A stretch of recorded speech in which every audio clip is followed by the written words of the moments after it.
అందరికీ నమస్తే. పొద్దుగల రేవంత్ రెడ్డి గారి సొంత గ్రామం కొండారెడ్డిపల్లిలో ఒక ఇష్యూ జరిగింది.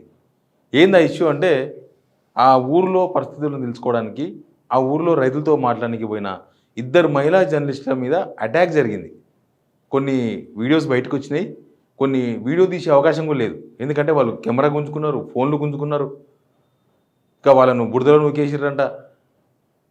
మహిళా జర్నలిస్టుల మీద కూడా అటాక్ చేయాలి నా బ్రదర్. కొండారెడ్డిపల్లి అంటే సీఎం అయిండు, ఆ ఊరు పేరు నిలబెట్టడానికి ఈయన ప్రయత్నం చేయాలి. రేవంత్ రెడ్డి అభిమానులు కొంతమంది ఉంటారు. ప్రతి ఊరిలో ప్రతి ఒక్కరికి సొంత ఊరిలో కొంతమంది అభిమానులు ఉంటారు, ఊరోళ్ళు ఉంటారు.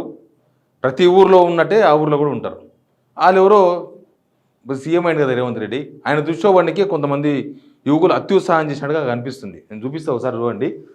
Saritha Yadav, Telugu scribe journalist.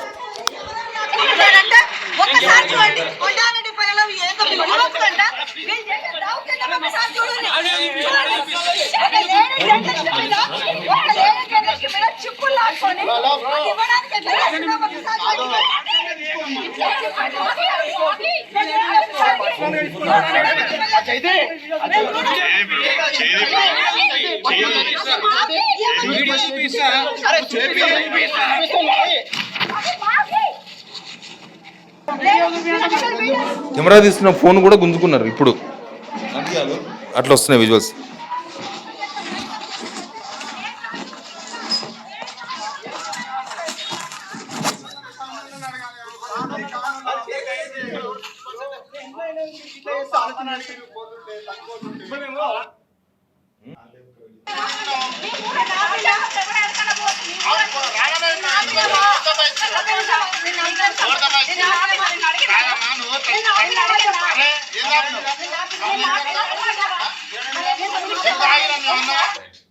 నిజానికి కూడా రుణమాఫీ అయ్యింది. అయిన వాళ్ళు సంబరంగా ఉన్నారు. కానోళ్ళ పరిస్థితి ఏంది? కానోళ్ళు బాధలో ఉన్నారు. ప్రతి ఊళ్ళో ఉన్నారు. నాకు తెలిసి కొండారెడ్డిపల్లిలో కూడా అట్లాంటి బాధితులు చాలామంది ఉన్నారు.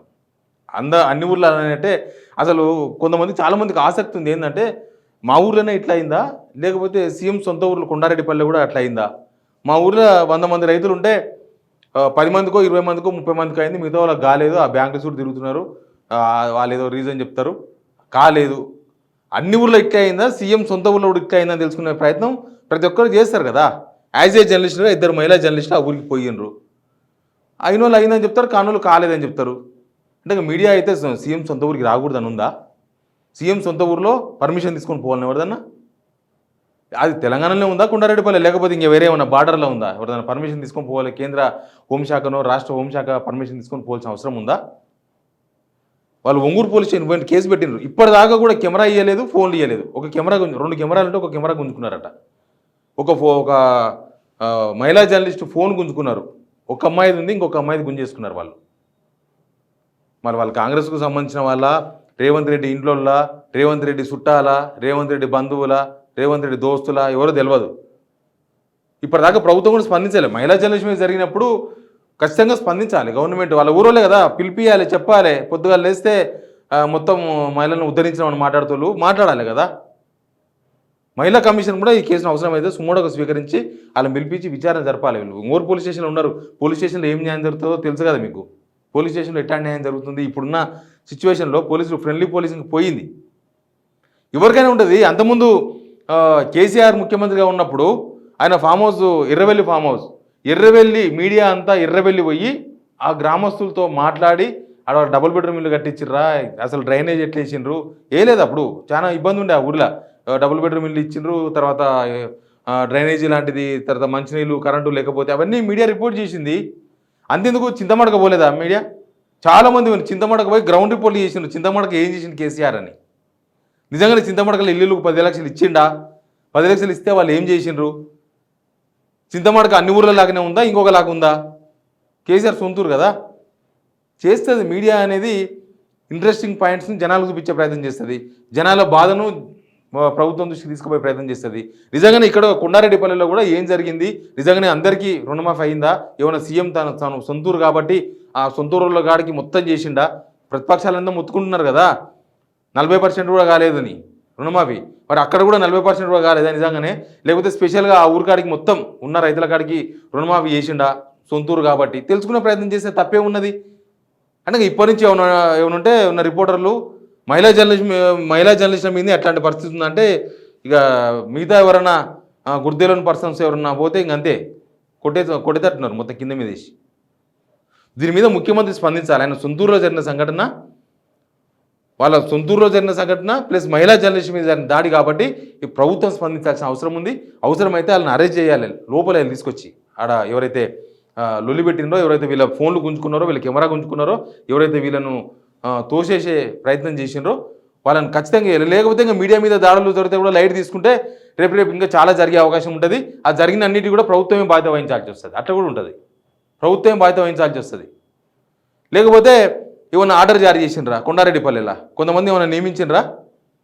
ఈ రేవంత్ రెడ్డి గారు కొన్ని బ్యాచ్లు ఉంటాయి, ఆ బ్యాచ్లు ఆడాడ ఉంటాయి, ఈ బ్యాచ్లు అవసరం ఉన్నప్పుడు యాక్టివ్ అవుతుంటాయి. అట్లా ఏమైనా కొండారెడ్డిపల్లిలో కూడా ఏమైనా బ్యాచ్ తయారు చేసి పెట్టుకున్నారా? ఏమైనా ఊళ్ళోకి వచ్చి తెలుసుకునే ప్రయత్నం చేస్తే వాళ్ళ మీద దాడి చేయాలని ఏమైనా పెట్టినరా? అటుంటే చెప్పండి. కొండారెడ్డిపల్లికి పోవాలంటే మా పర్మిషన్ తీసుకొని పోవాలి, మా బ్యాచ్ల పర్మిషన్ తీసుకొని పోవాలి, ముఖ్యమంత్రి గారికి లేఖ రాసిపోవాలి, అట్లాంటి ఏమైనా రూల్స్ ఉంటే చెప్పండి.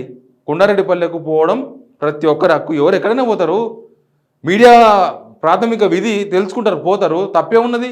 రాలేని వాళ్ళు రాలేదని చెప్తారు. భయం ఎందుకు? కొండారెడ్డిపల్లెలో రానోళ్ళు ఉంటారు, ప్రతి ఊళ్ళో ఉన్నట్టే ఉన్నట్టున్నారు, మాట్లాడతారు, రాలేదని చెప్తారు. దాంట్లో పెద్దగా మీ ఇజ్జత్ పోయేదే ఉంది. తెలంగాణ మొత్తం అదే పరిస్థితి కదా. తెలంగాణ మొత్తం రైతులు మాట్లాడుతుంటే మీ ఇజ్జత్ పోతలేదా? తెలంగాణ మొత్తం రైతులు శవయాత్ర చేస్తుంటే మీ ఇజ్జత్ పోతలేదా? ఎవరిదో, రేవంత్ రెడ్డి గారిదో, వాళ్ళ అభిమానులదో, వాళ్ళ ఊరోళ్ళదో, ఎవరిదో ఒకటి.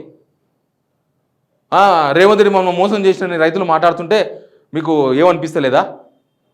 మరి ఇక ఆడ ఓని ఇజ్జతు, ఆడలేని కథ సొంతూరులో మాట్లాడితేనే పోతుందా? సొంతూరులో రైతులు బయటకు వచ్చి, సొంతూరులో రైతులు అంటే ఇప్పుడు రేవంత్ రెడ్డి ఊరిలో ఉండడం వాళ్ళ తప్ప? రైతులు గట్టే ఉన్నది. వాళ్ళు ఎవరు మాట్లాడొద్దు, వాళ్ళతో ఎవరు మాట్లాడించొద్దనంటే వాళ్ళంతా పాపులు, వాళ్ళంతా పాపం చేసి ఆ ఊర్లో పుట్టినరు. ఏమన్నా తెలుసుకుంటే తప్పేముంది?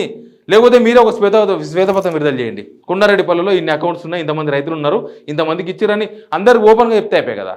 అందరూ అడుగుతున్నారు కదా, కొండారెడ్డిపల్లిలో ఎంతమందికైనా, పోదంపా మీ సొంతూరులో ఎంతమందికైనా, అందరూ మాట్లాడుతున్నారు. చెప్పండి మరి కొండారెడ్డిపల్లిలో ఎంతమందికి అయిందో. ఆ ఊరుకున్న ఇజ్జతు దియకరు ఎవరో కొంతమంది ఉంటారు, అత్యుత్సాహపరులు, ఏదో సీఎం దృష్టిలో పడాలనో ఇంకేదో ఏదోమని కొంతమంది ఉంటారు. అందరూ ఉంటారు, ఊళ్ళో అందరూ అట్లా ఉండరు. ఊళ్ళో చాలామంది మంచులు ఉంటారు. అది మా జిల్లానే కదా, ఉమ్మడి జిల్లానే కదా, ఉమ్మడి మన్నార్ జిల్లానే కదా. అదేం పెద్ద పైనుంచి ఊడిపడ్డ అదేం కాదు, తెలిసిన ఊరే. ఉంటారు బాధితులు, ఉంటారు మంచోళ్ళు ఉంటారు, దానిలో కానోళ్ళు కాలేదని చెప్తారు. దాంట్లో తప్పే ఉన్నది? దానికే పెద్ద అంత పోటుగాలు ఇద్దరు ముగ్గురు జమ అయ్యి ఆ మహిళా జర్నలిస్ట్ని ఇబ్బంది పెట్టడం. దీన్ని ప్రభుత్వం మాత్రం చాలా సీరియస్గా స్పందించాలి. లేకపోతే ప్రభుత్వం చేసిన దాడిగానే చూడాలి. ప్రభుత్వాన్ని ఎవడు ప్రశ్నించొద్దు, ప్రభుత్వాన్ని ఎవడు అడగొద్దు. సీఎం సొంతూరు కాబట్టి కొండారెడ్డిపల్లి పోవద్దు, సీఎం సొంత మండలం కాబట్టి ఒంగూరు మండలం పోవద్దు, సీఎం సొంత జిల్లా కాబట్టి ఉమ్మడి మామనార్ పోవద్దు, రేవంత్ రెడ్డి ఉన్నాడు కాబట్టి తెలంగాణ ఎవరు రావద్దు. What is this? ఈ విషయం మాత్రం ప్రభుత్వం చాలా సీరియస్గా స్పందించాలి. మహిళా కమిషన్ ఈ మధ్య చాలా యాక్టివ్గా పనిచేస్తున్నారు శారదా గౌడ్ గారు. ఇక్కడ కూడా మహిళా జర్నలిస్ట్ మీద దాడి జరిగింది. దీన్ని కూడా వీలైతే సుమోటోగా స్వీకరించండి, వాళ్ళకి నోటీసులు ఇవ్వండి, పిలువండి. కొండారెడ్డిపల్లి అంటే అదేమి పాకిస్తాన్లో లేదు, మన తెలంగాణలో, మన నాగర్ కర్నూలు పక్కన, మన ఉమ్మడి మామనాడు జిల్లాలో ఉందన్న విషయం మీరు గుర్తించండి. ఆ మహిళా జర్నలిస్టులు రేపు ఇంకా ఎవరైనా జర్నలిస్టులు పోతారు, రేపు 20 మంది జర్నలిస్టులు పోతారు కొండారెడ్డిపల్లికి. ఏం చేస్తారు? వస్తారా? మీదకి వస్తారా? పోతారు, అడుగుతారు, ఏడికైనా పోతారు, కొండారెడ్డిపల్లికైనా పోతారు, ఇంకా బుర్జు మీద పల్లికైనా పోతారు, వాళ్ళ ఇష్టం.